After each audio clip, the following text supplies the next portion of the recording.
Uh, you know, we tackled some issues regarding education, regulations, and I'll talk first about education. Any educators here today? Teachers or, okay, great, good. And of course, we all went through our schools and, you know, if you look back, some of the great mentors and people you think about in life are the people who taught you in the classroom and your teachers. And for a long time, about the past decade, teachers were very frustrated. So were administrators, so were parents, and so were some students. And there was a law out there called No Child Left Behind that you may have heard about. It didn't work. It was signed into law by a Republican president, George W. Bush.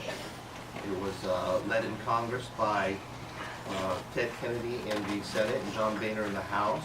Bipartisan bill, but it failed to do what it was intended to do, and that was to cure our educational ills for those that saw so. And it was a top-down, one-size-fits-all approach from our federal government. I do not believe in that approach, especially when it comes to education. I think the parents should be the ultimate arbiters of how their children are educated. Communities, those schools, the teachers, the administrators, that power should be in the classroom and not out in a building in Washington, D.C. Folks in Washington, D.C. may have great intentions, and I believe that they care about children. Of course they do.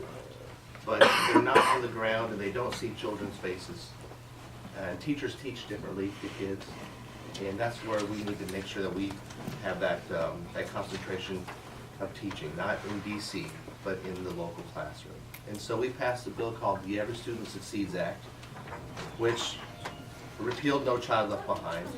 It was a bipartisan bill, the Every Student Succeeds Act, and returned power back to the states, and even beyond that, back to the local education agencies to really come up with what they want to do in their classroom. And a teacher summed it up to me the best this last year in Creston, and I met with a lot of teachers, administrators, parents, and she said, I've become a tester and not a teacher. And she was moved to tears, and that really connected with me and helped me understand what needs to happen. And so